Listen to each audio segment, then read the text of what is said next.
प्रभु यीशु मसीह का धन्यवाद हो।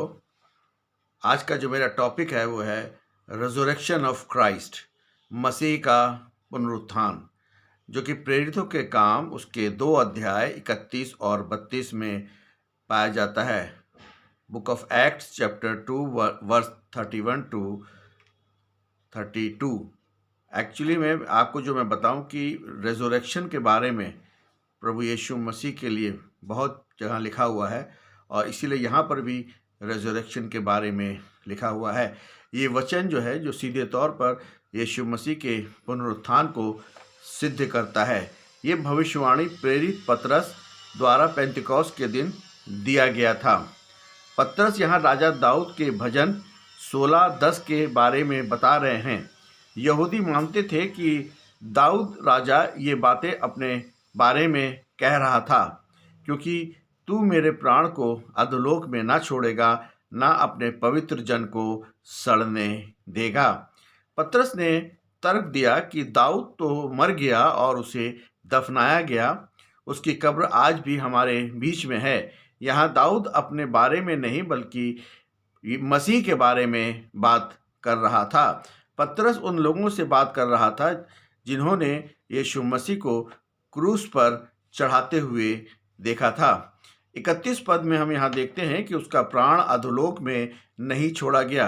अधोलोक मृत्यु के बाद की स्थिति को दर्शाता है। इसका आत्मिक अर्थ यह है कि मृत्यु यीशु मसीह को बंदी बनाकर नहीं रख सकी, क्योंकि यीशु मसीह ने मृत्यु पर विजय प्राप्त की। जैविक रूप से मृत्यु के बाद शरीर डिके होने लगता है, यानी कि नष्ट होने लगता है, लेकिन मसीह का शरीर पवित्र था और बाइबल बताती है कि यीशु मसीह पाप रहित थे, क्योंकि बाइबल के अनुसार सड़न या शह का पाप का परिणाम है। 32 पद में हम देखते हैं कि कहती है कि इसी यीशु मसीह को परमेश्वर ने जिलाया। ये दर्शाता है कि पुनरुत्थान कोई दुर्घटना नहीं थी, बल्कि परमेश्वर की योजना थी। ये प्रमाणित करता है कि यीशु मसीह का बलिदान स्वीकार कर लिया गया है। हम गवाह हैं, पतरस कहता है कि जिसके हम सब गवाह हैं। उस समय वहाँ सैकड़ों लोग थे जिन्होंने जी उठे प्रभु यीशु मसीह को देखा था। आत्मिक रूप से हम यहाँ सीखते हैं कि मसीह का जी उठना केवल दर्शन नहीं बल्कि ऐतिहासिक अनुभव पर आधारित है, क्योंकि यीशु मसीह का जी उठना जो है वो बहुत ही बड़ा ऐतिहासिक पल था।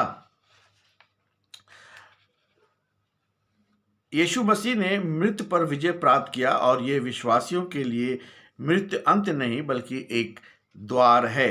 यीशु मसीह का शरीर अविनाशी था और यीशु मसीह को ना सड़ना उनके डिवाइन यानी दिव्य सामर्थ्य को दर्शाता है और उनकी पवित्रता का प्रमाण है।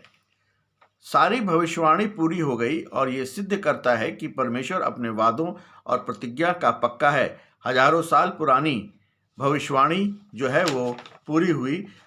उत्पत्ति 3:15 में, और मैं तेरे और इस स्त्री के बीच में तथा तेरे वंश और इसके वंश के बीच में बैर उत्पन्न करूंगा, वह तेरे सिर को कुचलेगा और तू उसकी एड़ी को डसेगा। ये प्रभु यीशु मसीह के आगमन की घोषणा हुई। जैसे ही पाप हुआ इस संसार के अंदर और यीशु मसीह के आगमन की घोषणा हो गई। यीशु मसीह केवल एक महान शिक्षक या शहीद नहीं थे, बल्कि वे परमेश्वर के पुत्र थे जो आज भी जीवित हैं। दाऊद ने जो दूरदर्शिता से देखा था, पतरस और अन्य चेलों ने उसे अपनी आंखों से पूरा होते हुए देखा था। ये विश्वास की नींव है कि हमारा उद्धारकर्ता जीवित है। यीशु मसीह पूर्ण मनुष्य और पूर्ण परमेश्वर था। उसको परमेश्वर ने हमारे बीच में भेजा था ताकि संसार में दुष्ट की ताकत को नेस्त और नाबूद हो जाए। उसके वचन में परमेश्वर की सामर्थ और मुंह से निकला वचन उसी समय पूर्ण होता था। यीशु मसीह ने संसार में आकर उद्धार के कार्य को पूरा किया। जीवन के हर क्षेत्र में मसीह हमारी सहायता करता है। यदि हम उसको पुकारेंगे तो वे तुरंत हम अपना कार्य जो है वो शुरू कर देता है। जैसे कि हम देखते हैं कि जब प्रभु यीशु मसीह को जो है जो अधोलोक में गए, यानी कि जिसको बोलते हैं अंग्रेजी में हेड्स या उसको बोलते हैं शेओल, मगर उस समय जो है वहाँ पे 2 पार्ट थे, एक पैराडाइस और एक अधोलोक।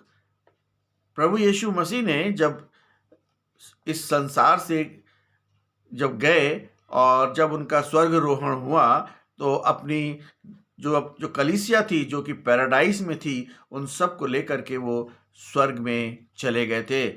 और प्रभु यीशु मसीह ने अपने रेज़रेक्शन की पावर को, उसकी सामर्थ को हम सब के बीच में प्रकट किया और वो बहुत से लोगों को दिखाई भी दिया। बाइबल बताती है कि बिना अगर रेज़रेक्शन ना होता, यानी कि पुनरुत्थान ना होता, तो आज हम लोग इस प्रकार बैठ करके प्रभु यीशु मसीह के साथ प्रार्थना नहीं कर सकते थे। इसलिए प्रभु यीशु मसीह पे विश्वास करें, प्रभु यीशु मसीह से अपने पापों को मान लें और यीशु मसीह को उद्धारकर्ता के रूप में ग्रहण करें। यही सबसे बड़ी सेवा है और यही प्रभु यीशु मसीह हम सबसे चाहता है कि एक-एक व्यक्ति, एक-एक जुबान, एक-एक घुटना प्रभु यीशु मसीह के आगे घुटना टेके और उसको उद्धारकर्ता के रूप में ग्रहण करें। प्रभु यीशु मसीह आप सभी को बड़ी आशीष दे। आमीन।